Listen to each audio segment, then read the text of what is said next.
They look natural.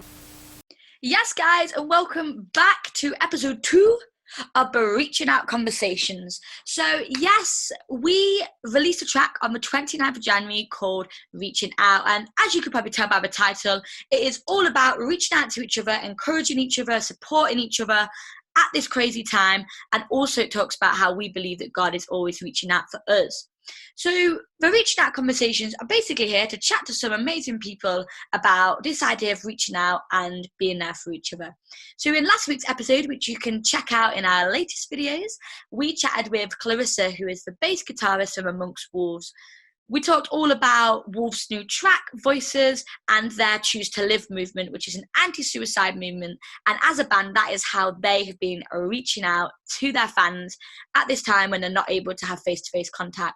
So if you want to go see that, check out last week's video. And also in the description is the link to Wolves' track and Wolves' Instagram, where you can find all the information on Choose to Live. But we want to delve into this topic of reaching out because of these statistics, right? So 24% of adults in the UK say that they have felt lonely within the last week. 30% of young people, so that's 18 and below, in the UK say that their mental health has deteriorated due to lockdown number 3. And this is the most heartbreaking one. 6% of people in the UK actually say that they always feel lonely. That is not just a bad day or a friend not taking a call. That is always feeling lonely. But we are here to shine a whole load of light into this horrible thing that is loneliness with this track, Reaching Out, which you can also check out in the description, and with these Reaching Out conversations.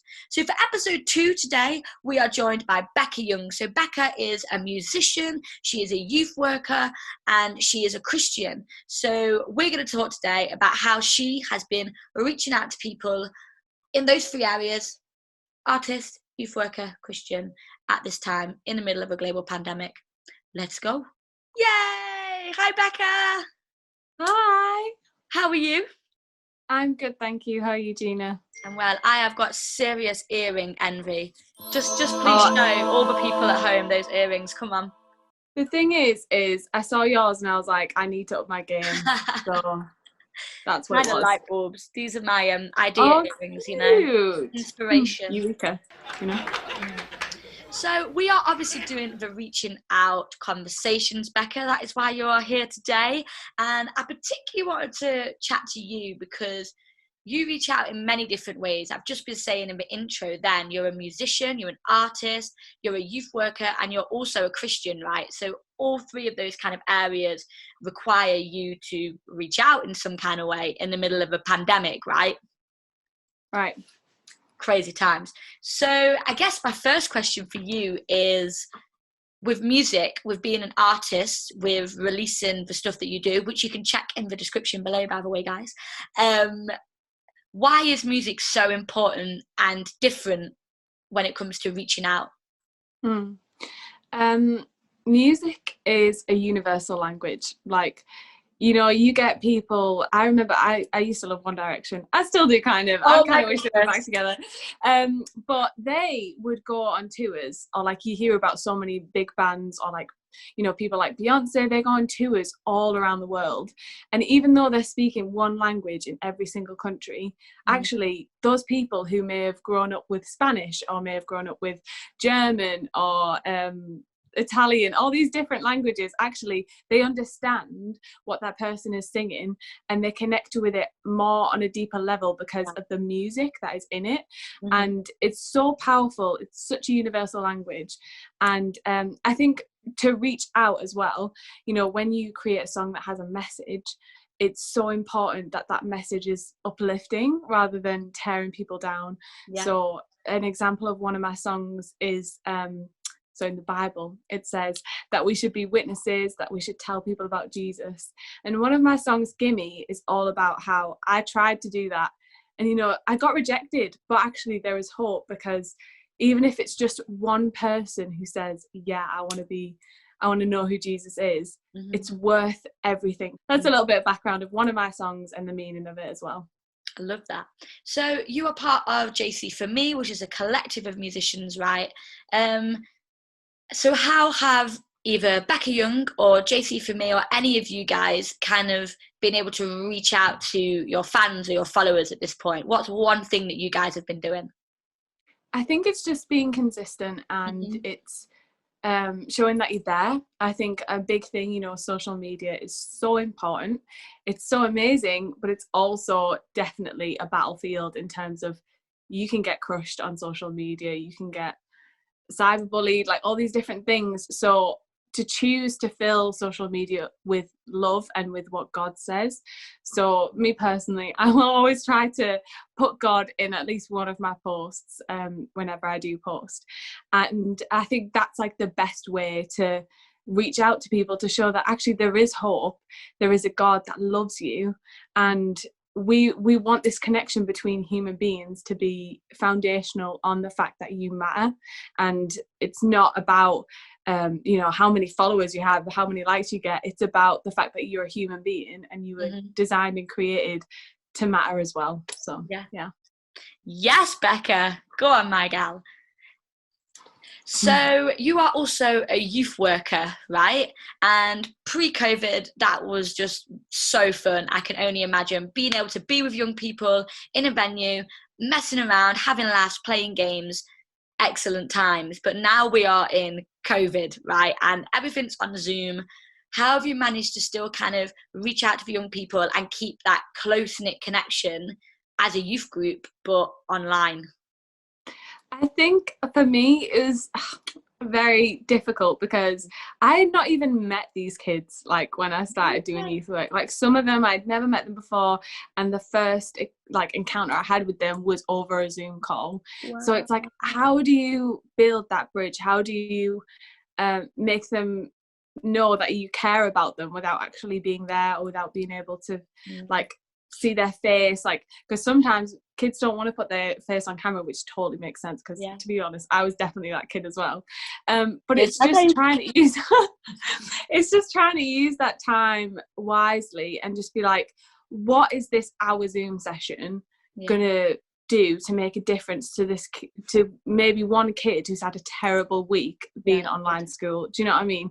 So I think it's so important that you like engage and connect, and sometimes it's like getting blood out of a stone. Like sometimes it is hard to engage with them when you can't physically engage with them. But that's where I'm just like, you just got to keep being persistent. You know, one thing that my pastor says is it's the momentum of keeping going every single week, and then look forward to the connections and relationships that are being built online. And so when we do meet in person, it's going to be so beautiful, because it's like, actually we can have fun now. Like, oh, maybe, you know, when COVID's over, we can actually play a game where, you know, we can like touch each other's shoulders rather than like have to stay 2 meters away. So I think it's just to build up. Weird. I know. So but yeah, that's cool. So my next question is for anybody who might be listening to this and just finding this whole connecting online thing really hard. What is a bit of advice you would give? You've already spoken a little bit about how it's consistency. It's like, just keep going at it, keep at it, and then look forward to being able to be together again. But what would you say to just help somebody and encourage somebody that's just finding it really difficult at the moment? Yeah. First of all, you are not alone. There's so many people that are in your position, whether they like being on Zoom or not. You are not alone. Second of all, I would definitely say this is not our normal. Like, you guys are growing up in it, but that doesn't mean that this is going to be our normal. And because we're humans, and because we love to be with people, and I don't know if you're personally struggling to being away from friends or family or whatever it is, but it's going to get better. And, you know, I'm saying that I absolutely love is the best is yet to come. You know, we're going through the hardest bit right now, but, you know, maybe by the end of this year, maybe next year, we're going to be able to meet again. So it's pushing through this difficult time. And also, I'd probably just say lastly, like, if you don't feel comfortable putting your face on a Zoom call, if you don't feel comfortable talking on a Zoom call, you know, all you just need to do is tell someone. And I 100% I'm saying now that they will understand, because Yeah, everyone's in that position. It's a sense of vulnerability when you put yourself on a Zoom call. Like even this right now, I'm like constantly looking at myself being like, oh, do I look all right? Like, oh. It's so funny. And then it's like you'll look to that person and you'll be like, oh, but I'm there. It's weird. Yeah, so just to let you know, it is completely normal to feel that way. Just tell someone, they can talk you through it. That doesn't mean you have to start showing your face on cameras, but it just means that someone knows what kind of situation you're in, and someone respects that, and they want to keep you in where you are. So that's sick. Cool. So as you've heard, Becca, we launched a track on the 29th of Jan called Reaching Out. So I'm going to ask you a question about the track, if that's all right. Yeah. Just going to get my linguistic head on now, because it's a question about languages. Do you feel like you know much about languages? I do think I know much about languages. I did English language at AS level, but I did fail it. So who's to say that it's not still there though, right? I mean, luckily for you then, does not involve English at all. My question for you is, there is a line in the track that says, don't quote me on this, Je suis au-dessous de mes problèmes. What does it mean, Becca? So je suis is I have.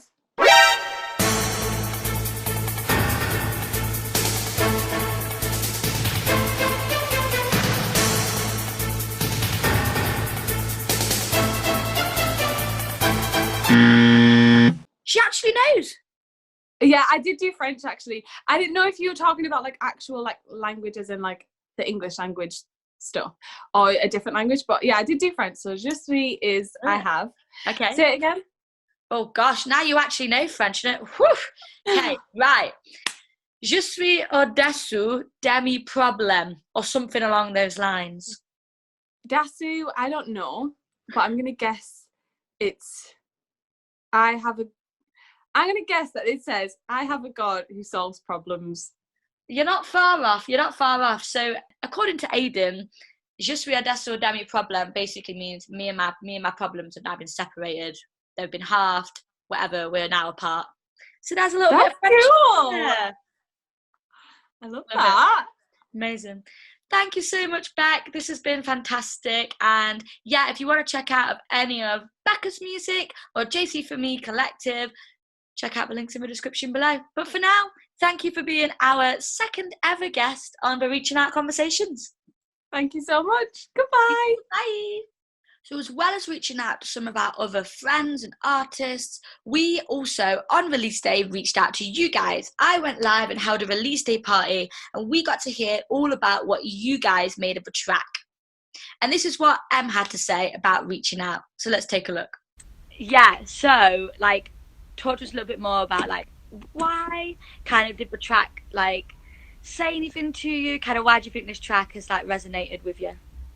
I think it's just the best way of describing what God does. Yes. In a song. Come on, keep going. Tell him, man. Tell him. Have you had any moments in your life that you are feel comfortable enough to share when you can be whoa, I do believe that was God. I do believe that was God kind of stepping in, giving me a hand. Definitely. Sick. There was a darker patch in year 8 where it was quite difficult, and then that's where I first found a youth group, and then first found God in a way. Yeah. And now here's me. Okay, here's a question for you then, Em. Obviously the track's called Reaching Out. If you had to kind of reach out to anybody that is kind of struggling, or maybe in year 8, year 9, kind of going through all that craziness, what would you reach out to them and say to encourage them? I'd say tell somebody. I'm a person that bottles it up. Yeah. If you tell somebody, it's less stress on you. True. Yes, so M's big bit of advice was tell somebody, right? Was to reach out, open up, take that first step in talking to somebody about how you're feeling. And to help you guys with that and to give a bit of a starting point, we launched the Reaching Out Challenge. You can go check it out on our Instagram. Basically, there's 3 really simple things that we can all be doing to reach out to each other at this time. Number 1, give somebody a text or a call that you haven't reached out to in a while. Number 2, send somebody something cute in the post. And number 3, share that challenge all on your social media and let's get the whole world reaching out to each other. But that is it for episode 2 of a Reaching Out Conversations. Next week, we are going to be joined by Tim Atkinson. He is a local mental health worker working on a ward during a pandemic. So he's going to chat to us all about reaching out, mental health, and working in a hospital during COVID. So make sure you stay tuned for that. That is going to be next week. And of course, we hear more from you guys. We're going to keep showing snippets of that release day party and hearing about what you, the fans, made of the track. Until then, have a great week. Thanks for watching, guys, and we hope you enjoyed the video. If you want to see more video from us, please make sure you like, comment and subscribe. Whoa, before you go, hop over to Instagram, check us out on Insta, otc.band. See you there.